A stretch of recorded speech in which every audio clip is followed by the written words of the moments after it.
He said what people...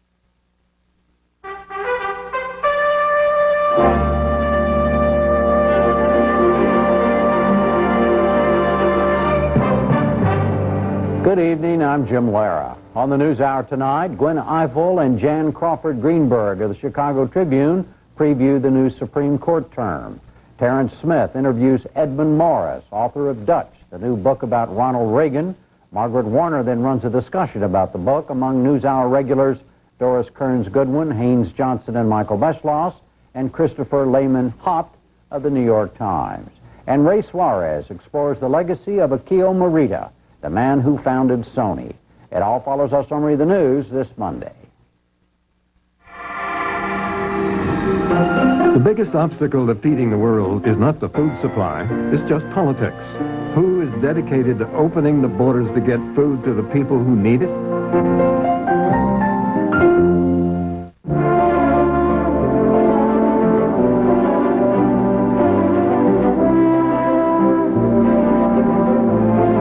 This program is made possible in part by a grant from Travelers Insurance. And by the Corporation for Public Broadcasting, and by the annual financial support from viewers like you. The U.S. Supreme Court opened its new term today. All 9 justices were present, including Justice Ruth Bader Ginsburg, who was released from a hospital last week after colon cancer surgery. The court immediately turned away nearly 1,800 appeals that had accumulated over the 3-month summer recess. One case involved school-ordered drug testing for teachers, which the court upheld. We'll have more on the court's new term right after this news summary. President Clinton and his national security team met today on how to win approval of the nuclear test ban treaty. The Senate's to vote on it next week. 67 votes are needed for ratification. Mr. Clinton signed the international agreement in 1996. It's to prevent countries from developing and refining weapons arsenals. The president said this. For decades, the United States has led the world against proliferation. And if the United States Senate votes this treaty down, it would be a signal that the United States now wants to lead the world away from the cause of non-proliferation. We would be giving a green light to all these other people. We're not testing anyway. That's why Britain and France and 9 other of our NATO allies have already ratified this treaty. They understand this. That's why there is such overwhelming support for it. So it would be, in my judgment, a grave mistake not to ratify the treaty. Several key Republican senators opposed the treaty, including Foreign Relations Committee Chairman Jesse Helms. He said he was confident the Senate would reject the treaty, known by the acronym CTBT. The facts are not on the administration's side. This is an ill-conceived treaty in the first place, which our own CIA acknowledges that it cannot verify. Approving the CTBT would leave the American people unsure of the safety and reliability of America's nuclear deterrent, while at the same time completely unprotected from ballistic missile attack on the American people. 23 nations have already agreed to the treaty. 44 must do so for it to have force. 1 in 6 Americans had no health insurance in 1998, the Census Bureau reported today. That amounted to about 44 million uninsured, up by nearly 1 million from 97. The groups most affected were 18 to 24-year-olds, Hispanics, part-time workers, the less educated, and the foreign-born. And one of the nation's largest health insurers faced a multi-million-dollar class action lawsuit today. It alleges Humana Incorporated withheld conditions of coverage from patients and paid doctors to deny treatment, among other things.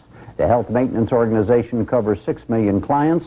About a quarter of them are in Florida, where the suit was filed in a Miami federal court. The company offered no immediate response. A bidding war erupted today for Sprint Corporation, the nation's 3rd largest long-distance phone company. Bell South, the Atlanta-based regional firm, made a last-minute offer of $72 billion in cash and stock. That topped MCI WorldCom's original merger offer of $63 billion in stock. Sprint's board of directors was meeting tonight to consider the competing offers. In Austria, a right-wing political party came in second in national elections this weekend. Spencer Michaels reports. The far-right Freedom Party of Georg Haidar won more than 27% of the vote in Austria's parliamentary elections Sunday. It was the best result for a neo-fascist party in any election in Europe since World War II. And it was the best showing ever for Haidar, now a state governor, who waged a populist campaign against foreign immigrants and against Austria's membership in the European Union. Haidar's party ran behind the Socialists, who won 33%. But slightly ahead of the Conservative People's Party. Absentee ballots to be counted later could change the result. The Socialists and the Conservatives have dominated Austrian politics since the war, often in coalition governments. Haidar said his showing would break that monopoly.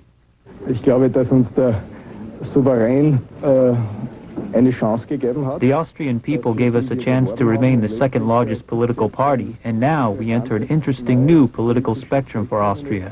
We now have three equally powerful parties. But Socialist Chancellor Viktor Klima said he would try to form a government without Haidar's party. The Social Democrats have lost many votes. It's very serious. It's a warning from the electorate. However, the voters have kept the Social Democratic Party as the strongest party in this country. I imagine we'll be asked by the president to form a new government. Outside Austria, the reaction was strongly negative. Haidar has come under fire for his sympathetic remarks about Nazi Germany's economic policies and for calling veterans of one World War II Nazi unit, the Waffen-SS, men of decent character. Israel's president, Ezer Weizmann, publicly voiced his concern. Yes, I think we should be concerned. It's not a pleasant thought that history might repeat itself. I hope not. But I hope that European civilization that has suffered so much, has enough sense, and has learned so much in the last 60 years, 70 years, that it will take measures beforehand. In Washington, State Department spokesman James Rubin had this to say. We have emphasized our strong opposition to any statements or policies that could be interpreted as sympathetic to the Nazi regime or as xenophobic. If the Freedom Party becomes part of the government, we call upon the party to continue the tradition of Austrian support for human rights and equal rights for minorities. Austrian President Thomas Klestil began talks today with political leaders on forming a new government, talks that could go on for weeks. Russian soldiers pushed deeper into Chechnya today. They engaged in heavy fighting with Muslim rebels north of the Chechen capital. The Russians rained artillery fire down on several towns and villages. Fighter jets added to the assault. There was no official report on casualties. The combat has made refugees of nearly 100,000 Chechens. One of the founders of the Sony Corporation is dead. Akio Morita died Sunday at a Tokyo hospital of pneumonia. He'd been in failing health since a stroke in 1993. Morita developed and manufactured a series of products that revolutionized consumer electronics and helped post-war Japan's rise to a global economic power. Morita was 78 years old. We'll have more about him at the end of the program tonight. Between now and then, the new Supreme Court term and the Reagan book controversy.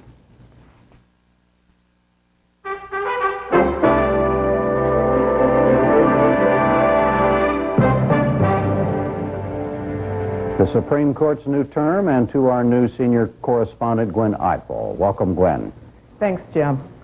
For a preview of the Supreme Court's 1999 term, we are joined by NewsHour regular Jan Crawford Greenberg, National Legal Affairs correspondent for the Chicago Tribune. Hi, Jan. This first Monday in October, we expect a lot of activity, but there's a tremendous amount of activity. Race, politics, sex, religion, all the things we are warned not to talk about at the dinner table. Right. Can you give us some sort of sense about how wide-ranging the court's actions are going to be this term? Well, this is poised to be the most contentious term that the court has had in quite some time. All of these issues could have dramatic implications for the way Americans live, work, play, even how Americans get medical treatment. The court is wading into countless disputes that have split legislatures, HMOs, and their cost-cutting efforts, big tobacco, federal aid to religious schools, and perhaps the implications that that could have for school vouchers. They're also taking up these emotionally charged issues that the court has sometimes shied away from. Grandparents' rights, for example. How far the government can go to regulate speech in the name of protecting children. So it's going to be a quite interesting term with quite important implications for American citizens. Let's see how many we can plow through one by one. There are so many interesting things they've taken up, including the issue of tobacco, things which Congress has shied away from doing anything about. What is the court's case on tobacco? That's many people are saying that's the big blockbuster business case, and the court will decide whether or not the FDA has the authority to regulate tobacco as a drug and cigarettes as drug delivery devices. Health advocates are calling this the most significant issue to reach the court in recent years. They say it could have dramatic impact on the government's effort to regulate nicotine and could have important implications for the sale and marketing of cigarettes. How about with HMOs? They have become the boogeyman of American consumer society. Everybody wants to be able at least to have the right to sue their HMO. At least that's what the polls show. Congress doesn't take action. The Supreme Court might. This involves a case from Illinois and asks whether or not a patient can sue her HMO for violating its duty to provide proper medical care. In an effort, the woman claimed that the HMO violated that duty because it offered cost-saving incentives to doctors. Federal government and the state governments, they obviously don't rule differently on different things. We have questions like aid to parochial schools, violence against women. Give us a thumbnail sketch. Well, there are, I think, two important themes that are already emerging from the 45 cases that the court has taken so far. One involves federalism, an issue that has very much fascinated this court in recent terms, involves the power, the balance of power between the federal government and the states. There are 4 cases on the agenda already that will get into that issue. One of them involves the whether or not Congress went too far and involved in itself in areas handled by the state under the Violence Against Women Act, which authorizes victims of gender-motivated violence to sue their attackers. The other important area that the court has indicated that it's going to get involved with is the First Amendment. And 7 or 8 very important cases already involving the freedom of speech and religion. And you mentioned the federal aid to religious schools, a case that many people are arguing could have important implications for legislative efforts to authorize school vouchers. And another important First Amendment case, which we expect to hear something about this week, involves campaign contributions and whether they constitute free speech. That case will be argued tomorrow, and it involves a state law from Missouri that imposed restrictions on campaign contributions of $1,075. Obviously, very much interest in that because the federal limits of $1,000 could come into play here. The 8th Circuit Federal Appeals Court said that the Missouri law was unconstitutional because the $1,075 limit simply was too low. So people who are watching that case say that could have important impact on federal campaign finance reform as well. So how does the Playboy channel figure into all of this? It seems there's also a case involving them. That goes under, I think, that First Amendment theme the court is developing, and it goes to the government's efforts to restrict speech that some people find obscene or indecent. It involves a 1996 law that limited things like the Playboy channel on cable television to hours of 10 p.m. and 6 a.m. if the cable company could not completely scramble the channel. Now, about 70% can't do that because they get this signal bleed and you can still hear something. So they have to completely limit the Playboy channel. Now, there's another case that involves this government regulation of this indecent or obscene expression, and that comes from Erie, Pennsylvania, involves nude dancing. How far can communities go in an effort to ban nude dancing? On the other end of the cultural spectrum is grandparents' rights, whether grandparents or other relatives have access to children in relationships where there has been divorce or death or some other kind of separation. Right, a very emotionally charged case coming from Washington State that pits the grandparents' interest in seeing their grandchildren against the parents', as the Washington Supreme Court said, the parents' fundamental right to raise their children without state interference. What kind of a court is this going to be? It's been a closely divided court. We know this politically. All the politicians running for various offices are keeping an eye on it. What can we expect? Well, the very controversial cases of recent years have been very closely divided. For example, the federalism cases have been decided by a 5-4 margin. So those are always going to be closely monitored, particularly, as you mentioned, with the upcoming presidential election, by a presidential candidate who might be hoping to tip the balance in some of those cases.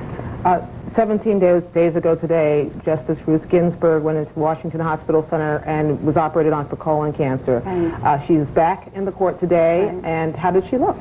Beaming and really just as animated as ever. Right away, she, in the first case that was argued today, jumped right in and asked some very forceful questions and continued with questions throughout the argument today. She looked great, and it was really wonderful seeing her back on the bench. The cancer was caught very early. Her colon cancer was caught very early, and it looks like she's going to be able to make a complete and speedy recovery. When we've heard about Ruth Ginsburg's ailments, it raised a lot of questions about succession on the court. That's right. And made people very nervous about that. Has this all quieted now? No, I think that every term you hear speculation, and now with the presidential campaign going on, you're going to continue to hear speculation, perhaps even more so, about possible retirements. Justice John Paul Stevens, there were rumors a couple years ago that he was going to step down. The Chief Justice Rehnquist and Justice O'Connor, rumors that they, because of health problems, well. Mm-hmm. right, she had cancer, that they might be stepping down several years ago. So that's always going to be on the table. But this is a court that is very, I think, despite its close divisions, very congenial, collegial. They seem to really enjoy themselves. Justice Stevens shows no signs of slowing down, nor do any of the other justices who are often rumored their retirements are imminent. But they've got a heavy docket this year. Are they all up to it? I'm sure that they are, and they're going to be taking more cases through January. Other potential cases such as the validity of Miranda rights, school vouchers are on the horizon, so I'm sure they're up for that. A lot to talk about. Thank you very much, Jan. Still to come on the NewsHour tonight, the Reagan book, and remembering the founder of Sony.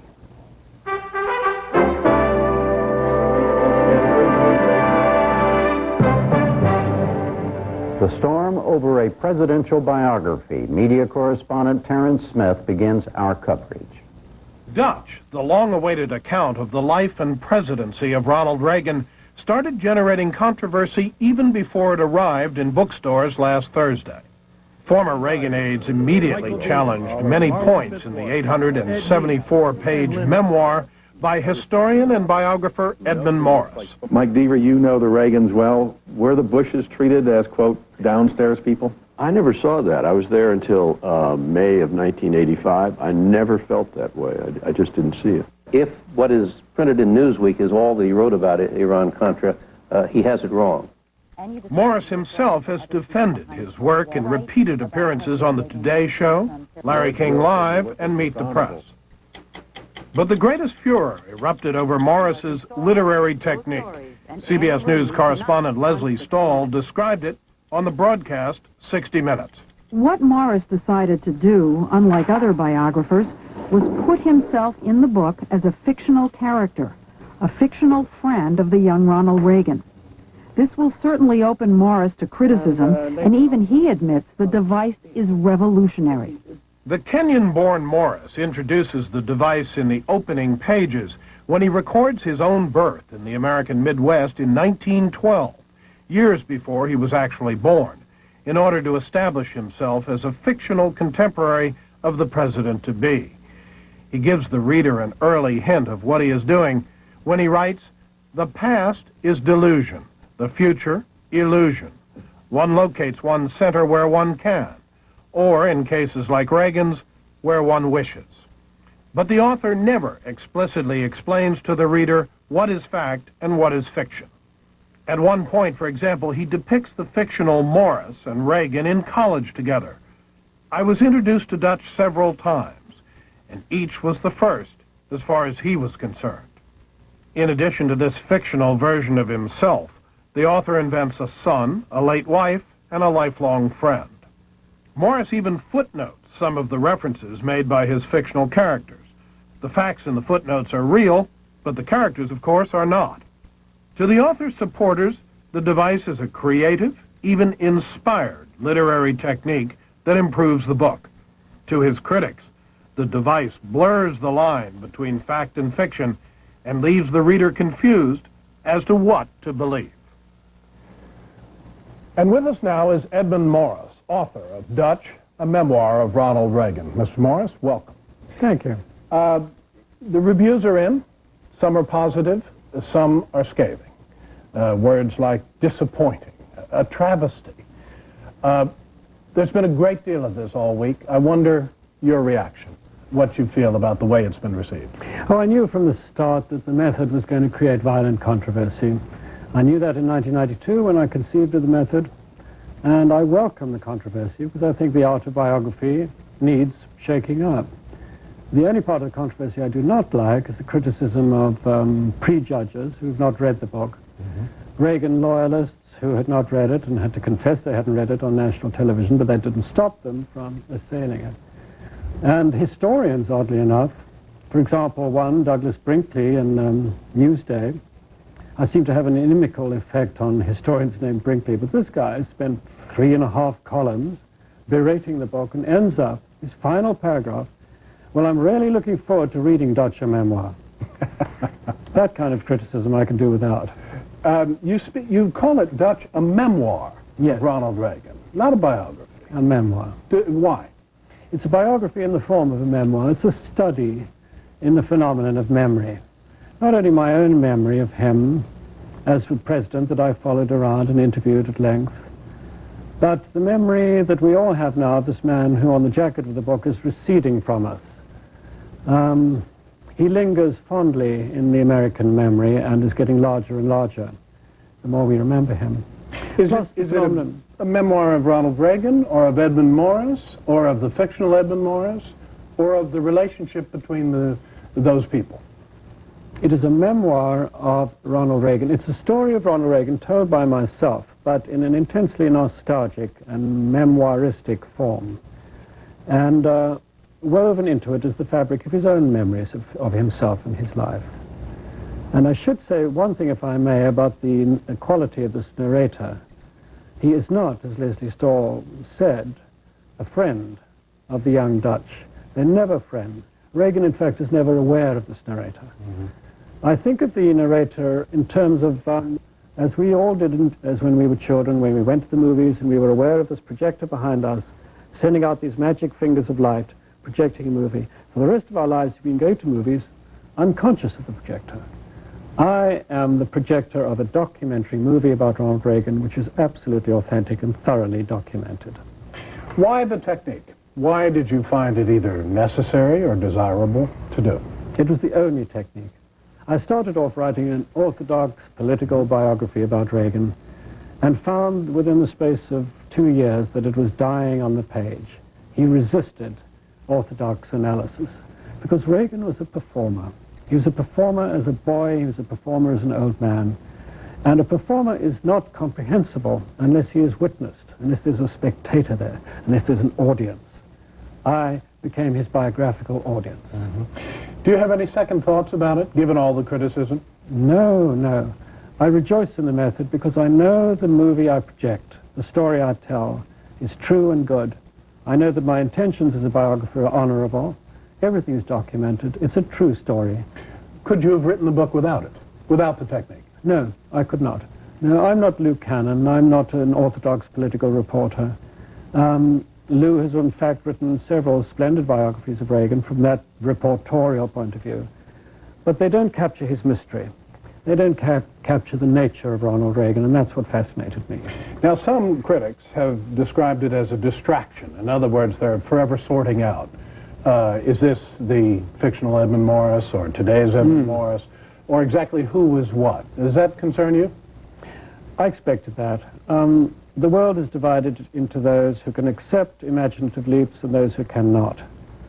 But as we all accepted as children the personality of our mother reading to us as storytellers, or the projector projecting the movie, that's all I ask of a reader. The story explains itself, its action and character.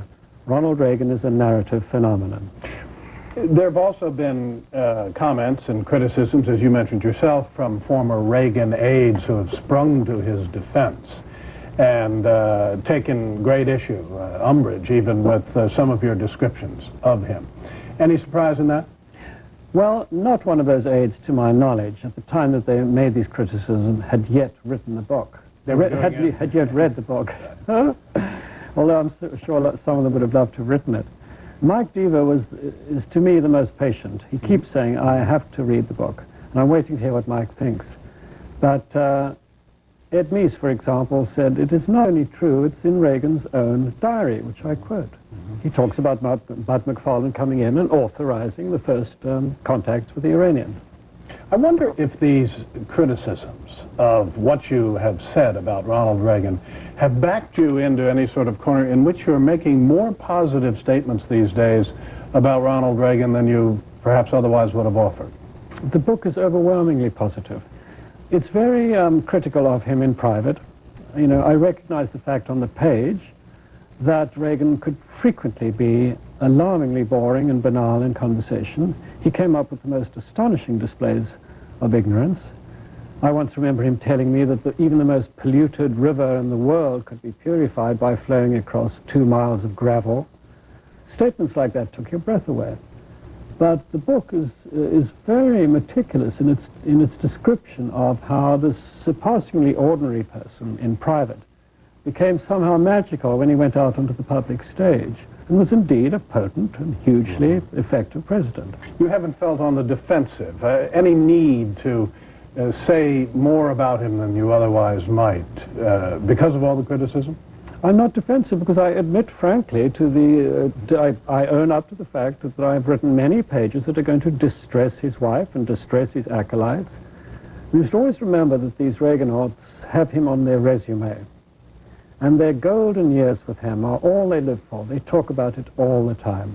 And if the great man is in any way criticized or represented to be fallible at moments, it calls into question their whole career. So I understand why they feel that way. Have you heard directly or indirectly from Nancy Reagan about the book? Not directly, indirectly through George Will, who I gather is her mouthpiece in this case, and not at all from anybody other than, well, I've heard from 3 of the children, Michael and Patty and Ron. And their reaction? Who are all very supportive. Mind you, this was back in the time of 60 Minutes. I know they're all reading the book, and I'm waiting to hear what they think about the book. But they all told me in private that this is the father they remember. Final thought. This is such an age of public cynicism about what's true and what's not true, about the age of the docudrama and Oliver Stone's conspiracy movies. Any concern about contributing to that in any way? No, because the dividing line in my book is very clear. The narrator is fictional, yes. You just have to accept that. You can agree with what he thinks and how he feels if you want. But the story he tells is a documentary story. Edmund Morris, thank you very much. Thank you, Terry. More on this now, and to Margaret Warner. Thanks, Jim. Now to debate Edmund Morris's biographical technique, we turn to 3 NewsHour regulars who've chronicled the lives and times of American presidents. Historian Michael Beschloss, who's written about Presidents Eisenhower, Kennedy, and Lyndon Johnson. Historian Doris Kearns Goodwin, author of books on Presidents Franklin Roosevelt, Kennedy, and Johnson. And author-journalist Haynes Johnson, who sleepwalking through history chronicled the Reagan years. Joining them this evening is Christopher Lehman-Haupt, a book reviewer for the weekday editions of the New York Times. And a note to our viewers, I'm assured that all of our panelists completed their homework assignment, have read the book. Now, Haynes, to you, what do you make of Edmund Morris's explanation of and defense of his technique? I'm just fascinated. I was sitting here listening to him, watching him tell about the magic fingers and the magic projection and the leap, and you can believe it because I wrote this narrative. If you look in the index of the book, there are 9 people named Morris. Every one of them, with the exception of his wife, there are 10 actually, is a fictional character. It isn't just him, it's his wife, his mother, his grandmother, his son, his friends, and so forth, and there are many others in this thing. And he asks you to accept that this device is well understood. He can use any device he wants to. We all have a right to apply anything you want to in the world of writing. But I think he didn't square and play straight with the reader. You do not know that this is a fictional version of a story, a romantic story, a mystical, as he says, a magical story. That's one thing. The second thing is, I think he doesn't really deal well with the Reagan presidency. I think, this is where you can get in arguments and literary criticisms, I think that in the case of this book, you have to say that he, the fictional author, narrator, memorist, gets in the way of a very important president, and I think that's the sad part.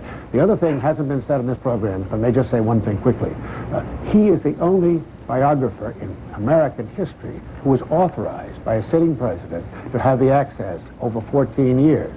I would like to have known a lot more that he learned in that period, and I don't think I did in the book. All right, Doris, let's go on, let's address the technique issue first. Did you find it, as Haynes did, basically confusing that Morris didn't play it straight with the reader, that you didn't really know which was fact and which was fiction?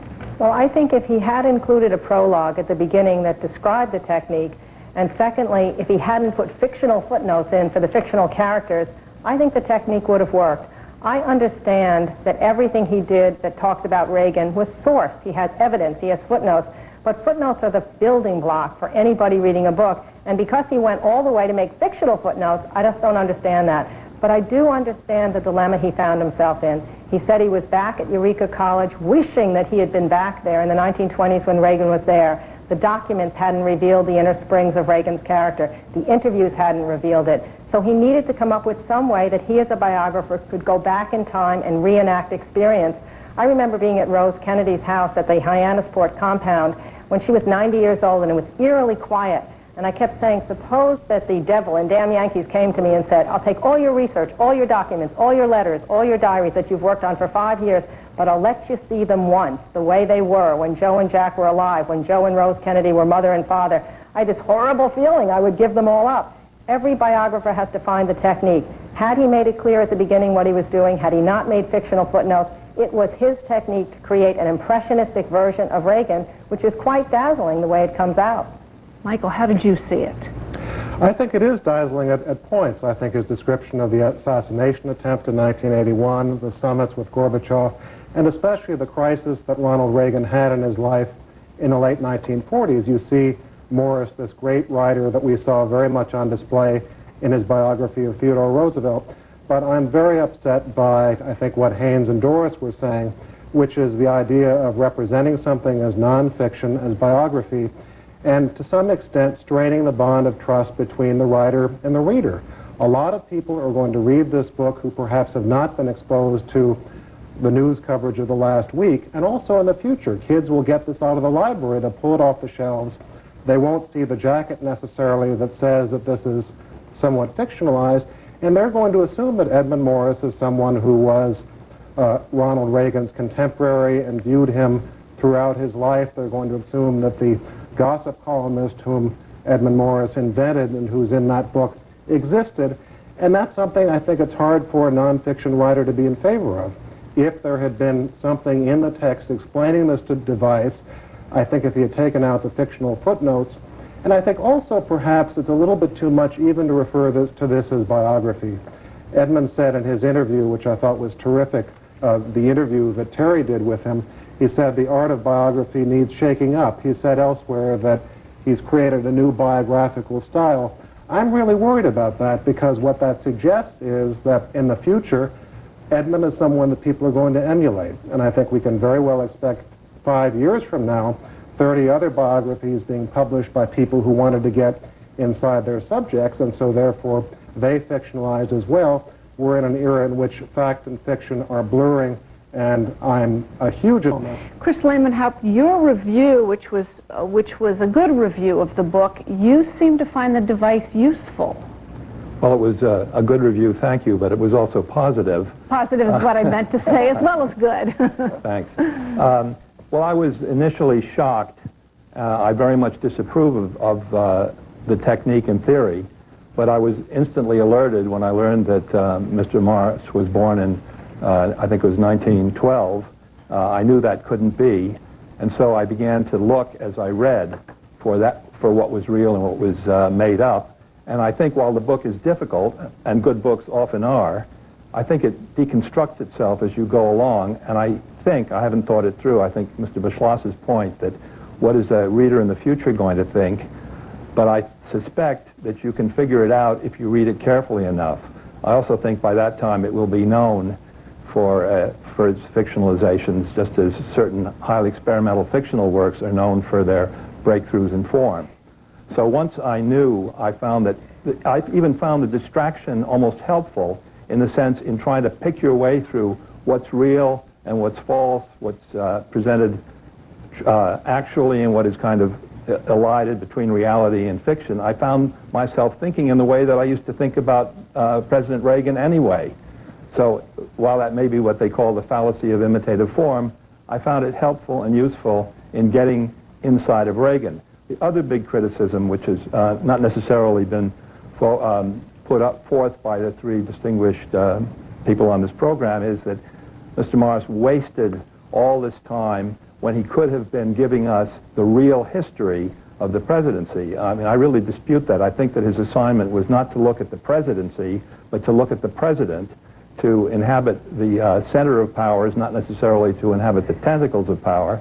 And I think as a portrait of the president, who was also, in many cases, seemed almost out of touch with the tentacles of power, is tremendously useful. It puts a human face on it. I think there's nothing in any of some of the very good books on Reagan that have been written, like the portrait of Bud McFarlane in the Shoreham Hotel, where Morris is standing there and he sees this devastated man and he sees everyone avoiding him, and he goes up and tries to say something, and he says, you know, I think it's because political people try to avoid raw human emotion where writers seek it out. And I think that's the positive magic thing about this book, where it works so often. Haynes, address that point, because Morris did also, namely that he wasn't trying to do a conventional, heavily reported book. He was trying to plumb the depths of character of this man and sort of expose the mystery of him. I mean, does he have a point that this is more a character study than it is a conventional biography? Well, sure, he can make that point, and I must say my friend Christopher has a very good point there, and there are scenes in the book that are absolutely memorable, brilliant. McFarlane is one. The assassination that Michael mentioned is another one. There are a number of these things, but they keep moving in and out of the phase and the focus, and you don't know where it stops and where it ends. And I disagree with Christopher on another point.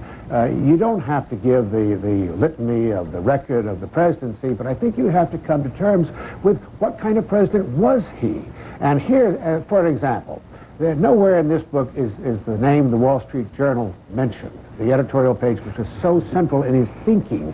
Nowhere there's one mention of supply-side economics. One, it's not defined. You don't talk about the deficits. There's a whole range of things that were really significant if we're to put Ronald Reagan as a president, as a leader, and not just as a mythic figure out of the soil of the Middle West and this magical guy who goes off to Hollywood. He is a very central and important figure, and I'd like to have seen more analysis of that. How did he come to this thought, and how did he come to these impressions? So I just disagree on that. Well, Doris, where do you come down on this balance between trying to get at the character and maybe less of the facts or the political history versus the critique Haynes is making? Well, I think each biographer has certain strengths.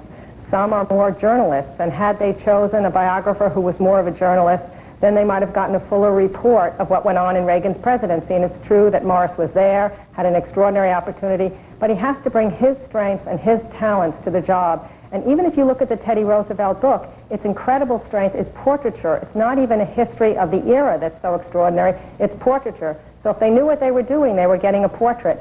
I do agree with Haynes, however, that there are times when you wish that the evaluations had been sharper. The one part that really gets to me is he talks about the fact that Reagan had absolutely no compassion for other people. He thought poor people were weak people. It was their problem they were poor. But then in a couple sentences later, he'll say he was a great man and a great president. I don't think you can be a great president without compassion. I think that's a critical quality. So the impressions leave you with a bunch of jarring understandings, and you do hope that an historian will bring to bear their judgment. They've lived with this guy for 14 years. Mm-hmm. That understanding doesn't come through. You have to just make your own impressions after you finish reading it. Chris Lehman, how that is another criticism, which is he points out the paradoxes, but he never tries to resolve them. True enough, and he says that the more you try to figure them out, the less you're going to be able to.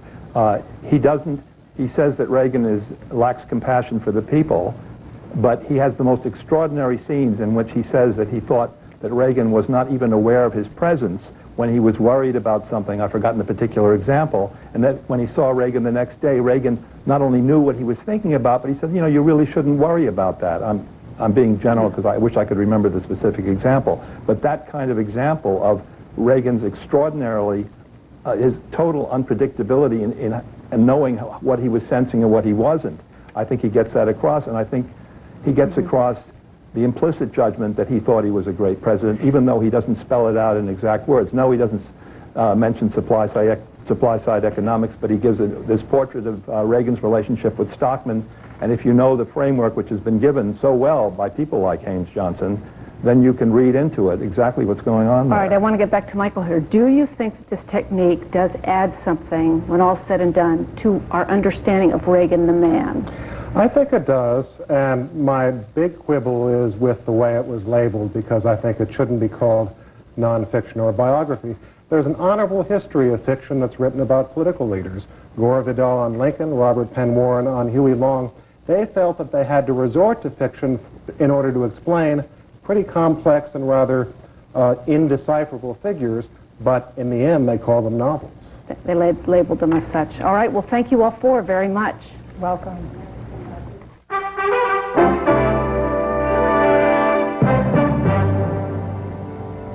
Finally tonight, the legacy of Japanese businessman Akio Morita.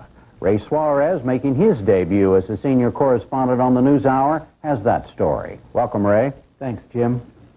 The Morita legacy is tied up in post-war Japanese history, U.S.-Japan relations, and one very prominent company. In America and around the world, it's one of the best-known brand names, Sony. The company was born in 1946 amidst the ruins of a Japan shattered by World War II. 25-year-old Akio Morita started the company along with colleague Masaru Ibuka and a $500 loan. The company was first called Tokyo Telecommunications Engineering. The first headquarters, a bombed-out department store. Morita was the oldest son of a wealthy family of sake brewers. He was a physics student and an electronics buff. In 1950, the company made its first consumer product, a reel-to-reel tape recorder. In 1953, Morita gambled, buying a license to make transistors, the building block of electronic miniaturization. In 1955, Morita and Ibuka changed the company name. Sony comes from sonus, the Latin word for sound, and sonny, slang for a small boy. The partners liked its simplicity and the fact that it was the same in all languages. Sony's Betamax debuted in 1975 as the world's first video cassette system, though it eventually lost out to the VHS format, which could record longer. 1979 was the year the Walkman came out. By 1986, it was so ubiquitous, it made it into the Oxford Dictionary. 20 years later, more than 185 million Walkmans have been sold around the world. The encore to the Walkman was the CD player in 1982. It was a joint project between Sony and Philips, the Dutch electronics firm. Morita always had an eye out for the American market. He established Sony of America and set up U.S. factories. In the 1980s, sales of Sony and other Japanese products in the United States helped drive record trade deficits for the U.S. From the beginning of our business, we have been working to make our product to suitable American people. We keep our engineer and we keep our designer, and now we move our factory in the United States. 85% of our TV sold here with the Sony name are made in United States. Morita once spoke of the key to the success of Japanese companies while touring a plant with the NewsHour's Paul Salman. Many people say Japanese machine moves slow, but we feel steadiness is more important. Sony's influence in the U.S. extended into the entertainment industry as well. Sony bought CBS Records in 1988 and Columbia Pictures in 1989. Today, Sony has more than 21,000 employees and is worth about $68 billion. Yesterday, Akio Morita died of pneumonia at 78. For more, we're joined by John Nathan, whose history of the company, Sony, the Private Life, came out last week. He's a professor of Japanese cultural studies at the University of California, Santa Barbara. And Carla Hills, chairman and CEO of Hills & Company, an international consulting firm advising U.S. businesses on investment and trade issues abroad. She was the U.S. trade representative in the Bush administration. John Nathan, let me start with you. The list is impressive: the home video cassette machine, the Walkman, the Trinitron, the CD player, the popularization of home video cameras. he is really, well, the company, let's say, because he was not an engineer, but really a marketing genius, Correct. changed the way that people think of electronics at home. Yes, that's certainly true. Perhaps the best example of his genius at pioneering new markets is probably the Walkman, which may be a well-known story at this point. As you remember, in 1979, Sony was in desperate need of a cash cow, having lost the Betamax wars to Matsushita and others in the VHS department. And Morita's partner, Mr. Ibuka, requested his audio department to create for him a sort of stereo system which would allow him to enjoy music on the long plane flights he took abroad. So they rigged something up and gave it to him, and he took it along with some tapes and came back and enjoyed it a lot and handed it to Morita. Morita, of course, all his life took inordinate pride and pleasure in playing with Sony's toys, which he loved better than anything in the world. So he took this gadget home, tried it out at dinner, took it to golf, and reappeared at the company on Monday morning following the weekend, declaring that this would be a Sony product. The company was aghast, basically. They said, Mr. Morita, sir, first of all, it doesn't have a record capability, and no one is going to be interested in buying a tape recorder that doesn't record. Secondly, and perhaps even more importantly, it relies on headphones, or earphones. And in Japan, of course, where deafness and hearing impairment was a sort of a taboo subject, headphones were associated with bad hearing, and everyone was certain that no one would buy a product that used them. Whereupon, Morita said with his customary autocratic certainty, and he certainly had the gift of certainty and vision, in that case, we shall create a headphone culture around the world, and that's, of course, exactly what he proceeded to do. He engineered and wrote and single-mindedly drove the original campaigns that made Walkman sort of the icon for a part of a youth culture. But sometimes that autocratic certainty let him down. They hung on to Betamax long after it was clear that VHS was going to become the home standard. The purchase of Columbia Pictures caused Sony to hemorrhage red ink, and the mini disc has not found its audience as a user-friendly music format. What does this tell us about Morita, just as much as his successes do? Well, Sony has had a reputation over time for a certain arrogance. I think that's undeniable. The Betamax example may be a good one. It was clear that although it was in fact a superior technology with regard to image and so on, that a number of the assets and customer benefits which were delivered by VHS, including the longer record capacity and so on, were good ones. And Sony pretty much steadfastly refused to build these into their beta system, which ultimately cost Morita, of course, and Sony a lot of money and a big loss. So it's been true that over the time, Morita has been unbending. I should say Sony has, really, because when we speak about Morita, we're speaking about something slightly different. But certainly as a company, there has been a kind of an arrogance about their approach to the market. Carla Hills, I think in modern lingo, we might call Akio Morita an economic nationalist. He was Japanese to the core and worried about the core economy of his home islands. And the relationship with the United States was at times that of a rival, an adversary, but always that of a necessary partner. I think of him more as an internationalist, more as a most cosmopolitan man who traveled around the world and sopped up good ideas wherever he found them. He was relentless in joining organizations and trying to learn from others and giving lessons back. That's very un-Japanese. But we saw in the short tape piece the opening of the factories in the United States. Was that more about fear of trade retaliation, more about fear of fluctuations in the currency, or just an insistence that Sony be everywhere, because it's also spread throughout Asia during the same years? Well, it perhaps was a strategy of success. I think Sony was the first company to go on the U.S. stock market. And it was one of the first, probably the first, as you say, to have a factory in the United States to take advantage of our large market. Whether that was driven by the fear that we might turn a protectionist block toward him and that he better jump that block, or whether that's just good marketing, being close to your customer. In any event, it worked. Sony, we've mentioned some of the poor judgments that Sony as a company has made, but when you think of where it started and where it is today, you have to say it's a success story. A lot of attention was garnered by the book that he co-authored, A Japan That Can Say No, and there was a certain backlash to American insistence that Japan limit its exports, that Japan play ball with the United States on certain imports that many Japanese felt they didn't even need.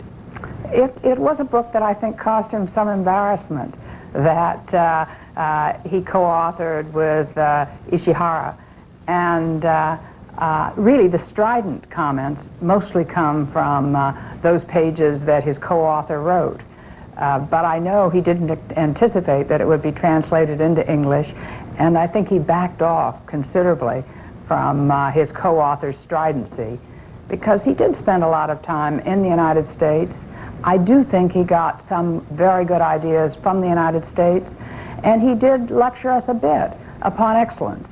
When you think of Mr. Morita, you think of excellence in quality of what he brought to his products.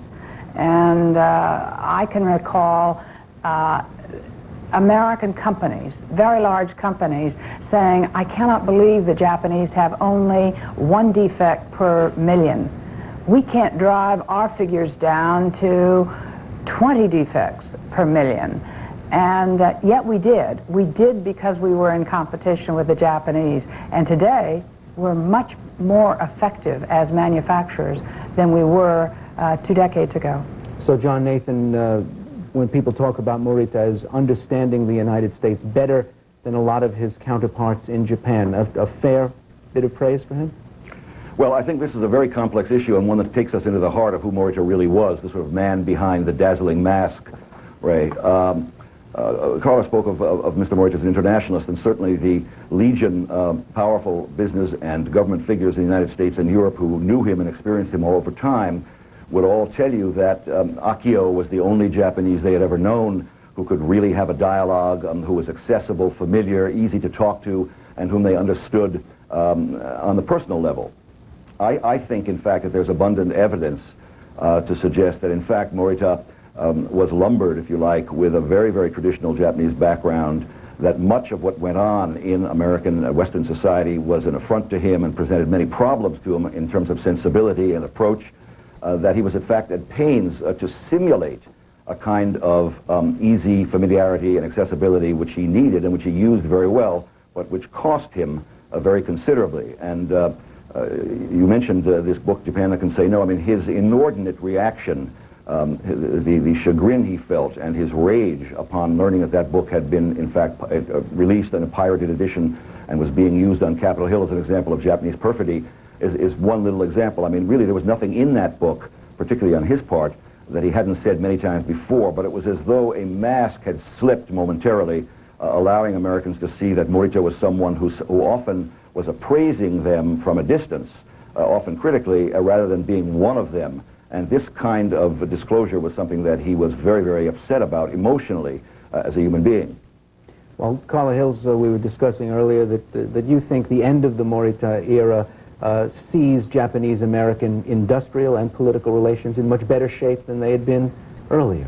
I think today there is much less contention, and if Mr. Morita had a mask, and I would defer to someone who's written a book about him, I would say that in at least the 80s, we gave ample opportunity for affront to not only a Japanese, but to a foreigner. I can recall the cover of Fortune magazine saying the fear and loathing of the Japanese. And that it has a certain jarring effect if you are Japanese. I think that Mr. Morita tried very hard to communicate with the Americans as to what manufacturing was all about in Japan, that much of it came from excellence and quality, and that while he was in America, he tried to deliver that message, and while he was home and an active member of KDRN, he tried to tell his colleagues how important it was to open their markets. Carla Hills, thanks for being with us, former U.S. Trade Representative. And John Nathan, thanks for joining us, recent Morita biographer, author of Sony, The Private Life.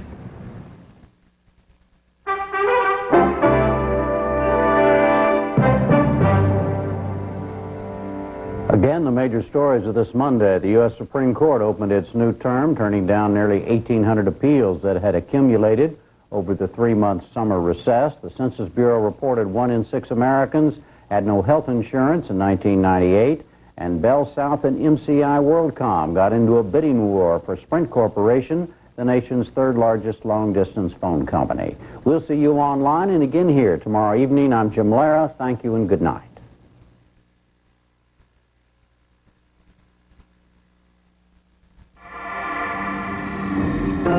Modern practices have made American farmers the world's most productive.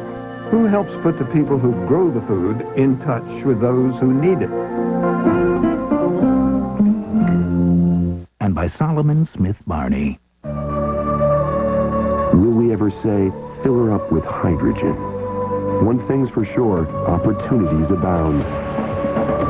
Solomon Smith Barney, success is earned. And by the Corporation for Public Broadcasting, and by the annual financial support from viewers like you.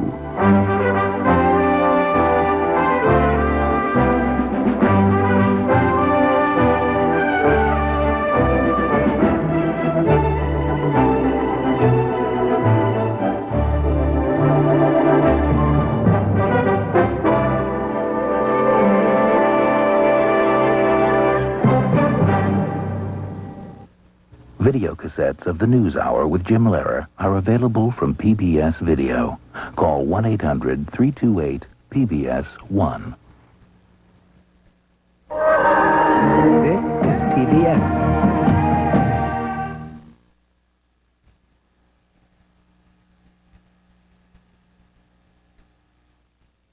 Funding for local broadcast of the NewsHour with Jim Lehrer has been provided by viewers like you. And by the following. Safe Corporation. Risk management solutions for a safer and more competitive Oregon.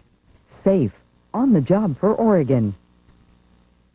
Pacific Continental Bank. Offering personalized business banking guidance to individuals and companies in Oregon. Pacific Continental.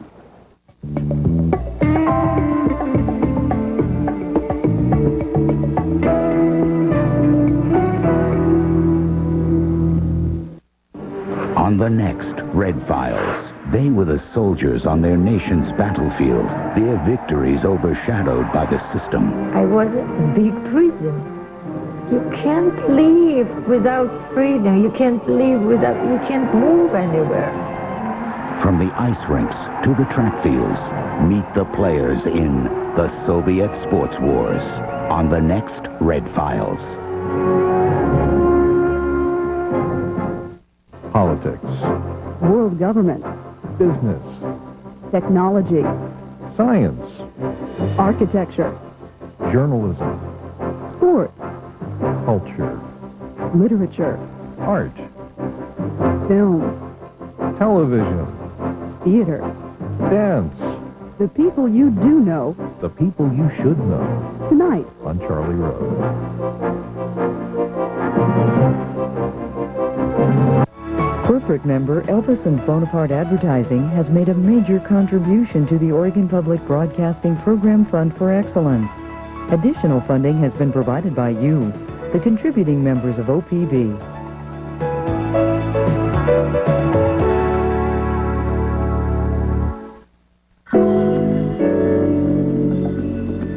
We broaden your horizons. We know that learning is a journey to life. Edward Jones, investing in you and your dreams. Imus in the morning on Hot Talk 1080 KOTK.